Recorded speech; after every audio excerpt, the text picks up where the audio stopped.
With warmer weather, March offers outdoor festivals, free events for the family, and spring training games to check out. Hey, I'm Nicole Gutierrez, your host, and I'm ready to pitch you a lineup of fun this month.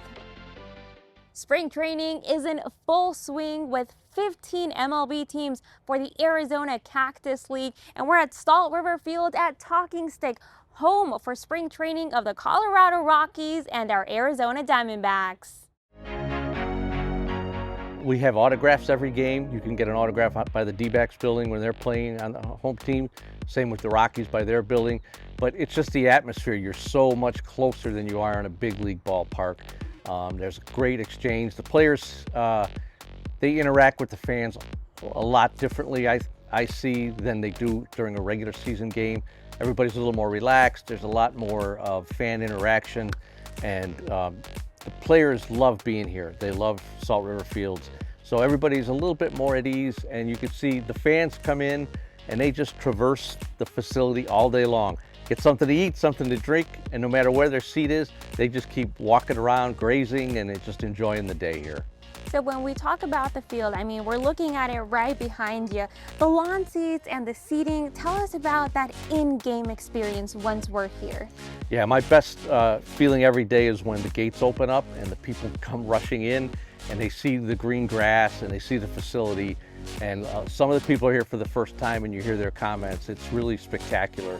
And you get people that come from the east where it's been snowing every day and they're out in their shirt sleeves and just enjoying the day. So the fan interaction here is huge for us. And we have great food, beverage options for them, great seats for them. So everybody's just in a good mood when they come to the ballpark. The people that may be heading out here for the first time, maybe they've lived here all their life, but they're like, hey, this is the year we're going to go out to a spring training game. What are some things they need to know before they come down here? Gates at 11:30, first pitch is at 1:10, so anytime in between there. But when we get 10, 11,000 people, the parking gets narrower and narrower. So if you don't mind getting here a little bit early, get a great parking spot, walk in, enjoy the day here. Got a great kids zone that's just off the right field line. So we've got a wiffle ball field there where our staff pitches to the kids. We have a speed pitch, so there's a little contest, and at the end of the day, if you threw the ball the fastest, you get your name on the scoreboard. And we have a batting cage. So the batting cage is new, and they're all right, the three of them are right next to each other. So you get, and there's little targets. If you hit the targets and you get the most points, you get your name on the scoreboard too during the game. So that to me, that area is packed all game long with kids and their parents. And the lawn is a great area too for families. Little kids can run around because sometimes it's hard for them to sit for 5 or 6 or 7 innings in a box seat. So this area right here is just, it's like family village. We're sliding into spring training season with new eats at Sloan Park. Hey, I'm Nicole Gutierrez with ABC 15 Arizona, and I'm showing you what's on deck for Cubs fans in Mesa. We've got some exciting new items. Our first item is the carne asada elote fries. Took seasoned crispy golden fries, did some queso blanco on top, carne asada, elote, tortilla, lime wedge, and a little bit of cilantro on top. Now, the Valley has a big Chicago base, and a lot of people fly in from Chicago, obviously. What do you have from that area in regards to the flavors? Well, we've got our classic Chicago dog. That's not new to the menu, but it's a big fan favorite. We also did a Windy City helmet nachos, which is crispy tortilla strips, nacho cheese, Italian beef. What goes with Italian beef? Jardiniere, sport peppers, and pickled red onion. Another fan favorite, I think, for Chicago. Jeff, you are a Valley native yourself, and you're blending these flavors from Chicago and Arizona. What can we expect that inspiration translated on your roster? Well, we have an item I'm really excited about is our Hatch green chili bison burger. I grew up on a vegetable farm in Arizona, growing green chilies. That smell of roasted green chilies, there's nothing like it. So we took a 4-ounce bison patty, did a house garlic aioli, slice of provolone cheese, and then topped it off with jardiniere and green chilies, so you get that smoky flavor from the chilies and then that kick from the jardiniere. Now, the kids love to come to these games, so what do we have in line for the family? To end the note on a sweet treat, I think it's always important. I was a pastry chef for 15 years to have that sweet treat after your meal. So we created a decadent Cubs helmet sundae, beautiful chocolate fudge brownie, soft serve, maraschino cherries, whipped cream, and then to top it all off, we did Garrett popcorn combined with some salty pretzels. It's a definite sharing item. In Mesa, Nicole Gutierrez, ABC 15, Arizona. Welcome to Arizona's newest museum, the home of baseball history in the state, and it's right here in Mesa. The doors opened just a couple days ago, but we're getting a sneak peek, joined now by the executive director, Susan Ritchie. Thank you so much for joining us. Thanks for being here. This is so exciting. There's so many things to look at, but what we have to do is we have to start with the early days of baseball. Tell us a little bit about how baseball even came to Arizona. We have to start at the beginning, and we feature, obviously, when baseball first started being played here in Arizona, military outposts, right out on the frontier, you know, a lot of downtime, they're out there, and what are you going to do in the middle of nowhere? So they started playing baseball. That would eventually evolve into the Copper League, which was the mining teams. All of the mining towns started forming their own baseball teams, playing each other. There was that rivalry. And then, of course, you start getting into early baseball in the local towns. And they're playing baseball in the desert. I know maybe it wasn't as hot then, but they're in these wool uniforms that people could see and experience. I mean, that old baseball cap, I mean, that looks kind of fashionable for people today. It's seen better days, but you can see it's faded from the sun, and the uniform's actually in pretty good shape. And yeah, this is from probably the early 1920s, and it was a baseball team sponsored by the O.S. Stapley store, which was a very famous business in downtown Mesa. We have other business sponsored baseball uniforms, so it is pretty interesting to look at what they wore and how hot it was. And you can tell so much just from the jersey. It has the logos, the sponsors, the type of material. We're seeing these other ones, this birth of spring training. But this wall over here, you said, is always going to be featuring maybe not always the most talked about aspects of baseball history. Right now it's for the Japanese internment camps and the baseball played there. Tell us a little bit about what was happening. Similar to what we were talking about with the outposts, you know, these people were put into an internment camp, and there's a lot of boredom. What do you do? And Japan was very heavily into baseball before all that happened. So once they were in the camps, they formed their own baseball teams, and they actually played through different camps. So they had like an inter-camp league, and we were fortunate enough to have this amazing jersey that was worn by one of the gentlemen that was in that camp. His family have loaned that to us, and also made of wool, you know, heavy wool uniform, even in the 1940s. I mean, we've hit the 1800s, we're in the 1900s, but let's bring everybody to more modern times right now, because we have some of this modern memorabilia, things from, I mean, when the D-backs won the World Series, which everybody's hoping maybe we can have some luck again. I mean, looking at this, what is this? It's sparkly, it's fun. This is fantastic. Everybody loves this piece. It was handmade, and it was custom made, of course, for them to win the World Championship, and it was worn by Baxter, the mascot. Nice. Very heavy, so only a big mascot could carry off that cape and walk around in it. And we have old stadium chairs, old trunks that you were telling me the A's donated, signed uniforms, and so much other memorabilia. I mean, like the colors, the history. This is a great part for the kids. Maybe if history isn't your thing, you could still explore all the different signed things. I mean, there was a ball signed by Yogi Berra just right over there. What is something that you hope people take away from the museum? What I hope they take away is I want them to leave here and say, gosh, I didn't know that. I learned something. I've heard a few comments of people saying, hey, did you even know that? So that's the best thing we can do as a museum, is not only to educate, but to educate in a fun way that makes you want to share what you learned with your family and maybe bring them back to see the museum. Thank you so much for explaining everything, giving us this look at the museum. What a great opportunity for the people in Mesa, if you're coming for spring training, to also stop here, enjoy a little bit of the cool down outside of the sun, and maybe share some fan experiences as well. They're trying to really make sure this is a community space, not just a museum. Susan, again, one more time, thank you. Strike gold in Fountain Hills for a day of celebration as its iconic fountain turns green, and lots of family activities happen that day. It's an absolutely amazing event. It's the most unique Irish festival you're going to find in the Valley. It starts at 11 a.m., goes all the way to 5 p.m.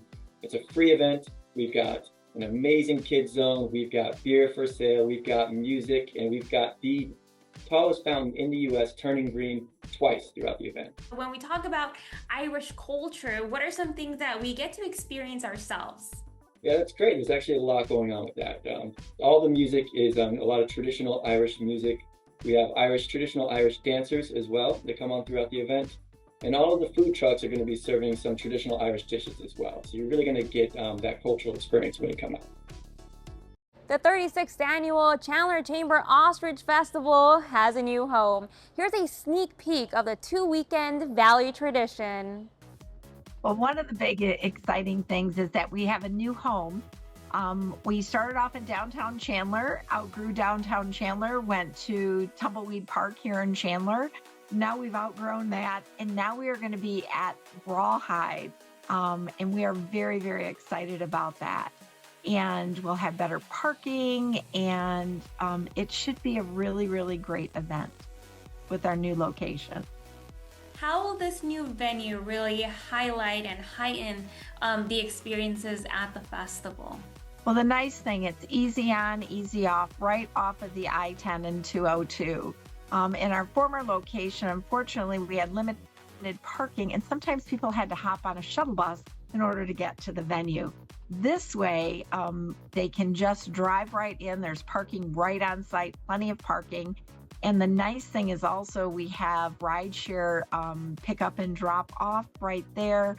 So it's very, very easy to find and convenient for families. This festival is truly a family festival. Other than the live music, the entertainment stages, let's talk about the rides and the fun for everyone going. What is new this year, or what are some things that we definitely need to check out once we're on site? We have a number of attractions that will be there. Of course, everybody loves to come to see the ostriches. That's how this is all about. So we'll have a whole new experience area there at the ostriches. We also have the Alaskan pig races. We've got, bounce around. The carnival is a separate ticket because not everybody likes to ride rides. But carnival, you can purchase those tickets again in advance. We also have a BMX trick show that will be going on, and they have all kinds of activities with that, and death-defying loops and spins. We have the Dominguez Family Circus, which they have a number of things from high wire to they've been seen on America's Got Talent, so they've been there. It's a great family fun show to watch. We also have the Imagine Steam House, and this whole location is all free hands-on activities, STEAM, science, technology, engineering, arts, and math, and all kinds of activities for the kiddos. We have a fairy garden this year. Professor Smart will be there doing some science type of activities and fun things. And again, the overall ostrich experience, to come out and see these amazing animals, and really what's helped kind of put Chandler on the map. There's a lumberjack show. There's a parade every night. There is so much to do. You are not going to be bored at all. Stay cool and enjoy the desert bloom. Chief Meteorologist Amber Solins take us through a stroll at the Desert Botanical Garden, showcasing their new beautiful exhibits. There is so much going on here, even at night. There's so many events and things to see that any time of year is good to go to the garden. I do want to bring in Andrew Cipriano. He's the Senior Director of Education here. Andrew, first of all, thank you so much for being here. Oh, it's a beautiful night. Happy to be out here. It's gorgeous. And secondly, talk to us a little bit about all the fun things that there are to do at the garden. You guys have so many events happening at once. There's so much to see. There always is. This time of year, it's beautiful, like you said. And most of the time, the temperatures are beautiful during the day. But right now, we really are focusing on nighttime. We just started Garden After Dark. That's kind of our nighttime experience. We've got lights all over the garden. It's beautiful. But then my favorite event of the year happens tomorrow night. It's flashlight nights. We usually only do that in the summertime because it's so hot during the day, but we've moved it into the spring this year. And it's just a lot of fun. There's things to do all over the garden. We've got arts and crafts for the kids. We have some more roasting. Here we've got a few of these guys roasting some s'mores, which is always a lot of fun. Mateo, Timmy. Yeah, they're getting their marshmallows ready. That's one of the favorite activities of the night. And then we also highlight a lot of the beautiful animals that come out at night in the desert. Yeah. So that's something that a lot of people don't think of when they talk about the garden. They think of the plants. Right. But there's so many beautiful animals in the Sonoran Desert, and we like to showcase that, both animals that you see in the wild, and then some of our friends that we invite out for the evening. This is Liberty Wildlife. This is Laura. She's brought out a beautiful great horned owl. Yeah. And that's Callie. And we're learning some fun facts about owls, like they cannot turn their head all the way around. Yeah, it's something I didn't realize. She can go about 180 degrees, is that correct? 270. Even, yeah, see, I'm learning things every day. This is amazing. Which is actually a lot of the fun about doing these events where we bring out some of our community partners. And we bring out reptiles. For those who like the creepy crawlies, we've got scorpions. Oh, no thank you. Oh, yeah, the kids are excited. Kids love that. I'm a hard pass on that one. Shop local and celebrate women-owned businesses at Jefas Mercado. Here's why this shopping spot is more than just a shopping opportunity. Jefas Mercado is a public event, and we did it on International Women's Weekend intentionally because we want to celebrate women. We want to celebrate just everything they do, how much they take care of their families. And so Jefas Mercado encompasses all of that. So it is survivor-led. Jefas Mercado is our clients from our program. So they're clients that have gone through domestic violence, sexual violence, maybe even human trafficking, but they have gone and surpassed that and are now started their own business. And so Jefas Mercado is a way for us to showcase these new Latina businesses and really for the community, to introduce them to the community. And so the whole idea of this is that once they've done this mercado, they can do other markets in the future. You talked about women empowerment. Jefa is like a boss. Now, these are boss women leading their own businesses. About how many vendors are we going to be seeing on site that day? Yeah, in total, we have 48 vendors. We will have 8 that will be selling food, and 40 other ones will be services and goods. It's just a really fun day to shop, and you know where your money is going. You know, we're supporting women, and then also too, when we support women, we support their kiddos and we support their families. And so it's very impactful what we're doing here. Uncover the unusual at the upcoming Oddities and Curiosities Expo in Phoenix. So we started in Tulsa, Oklahoma, where I grew up. We started in 2017, and honestly, I could have never dreamed it would be as it is now, but now we are in 3 different countries, and so I'm just slowly taking over the world. This is your guys' 3rd time coming to Phoenix, and each time it looks like it's bigger. There's more things to watch and see and shop for, but in your own words, I mean, you are the co-founder. What can we expect in this expo? Absolutely. So we think it's really important to foster a really fun community feel to the expo. Outside of that, we have vendors from all over the country. So they come, they've got all things weird. If you like Halloween, you're definitely going to find something. Whenever people come, I always say have an open mind, because you never know what you'll find at the expo. Vendors have things like taxidermy, Halloween items, art, clothing, all on the spectrum of weird. And we're here to basically get all the weirdos together. I was on your guys' website, and some of the things that it says is unusual and bizarre. If this is, the first time somebody hears about this expo in town, what are some things that we can shop for that are, unusual per se? Yeah, I think Oddities and Curiosities Expo as a name makes you feel curious, what will you find there? And people are really excited to shop for taxidermy or unusual antiquities. You can find really old vintage medical equipment. You can find just strange antiques. It's also just fun to rummage through something like that. You're like, what am I gonna find here? People who love art always find their new favorite artist. I hear it almost every single show. They come, they see whether it's fantasy art, Halloween art, horror art. We try to have a little something weird for everyone that's there. When we talk about the vendors, how many tables are we going to be seeing there? And it's held at the Phoenix Convention Center. So if you can kind of give us an idea of the layout once we're at the event, because that's a pretty big venue. Yeah, it's a big venue. We have around 200 vendors from all over the country. So coast to coast, we find it important to have people who travel with us all over the place. Then we have regional people and then local people as well. So when you walk in, you're going to see just a sea of amazing art and really cool vendors and stuff to look at. It's overwhelming, but in like the great way. Outside of the shopping as well, we have a stage on site too. And on stage, you'll see people swallowing swords, walking on glass, doing all kinds of like classic sideshow stunts. So outside of shopping, there's plenty of things to do all throughout the day too. A Formula One demonstration will close part of Jefferson Street in downtown Phoenix. Here's a scoop on the Red Bull Showrun that will bring excitement to F1 fans this month in Phoenix. To be able to partner with a company like Red Bull and bring the Showrun to Phoenix and be part of one of their many U.S. stops is really monumental for us. You know, this event we're anticipating is going to draw anywhere between 20 and 30,000 people. Again, to be able to put these motorsports on display, it's really going to set the bar high for the Valley.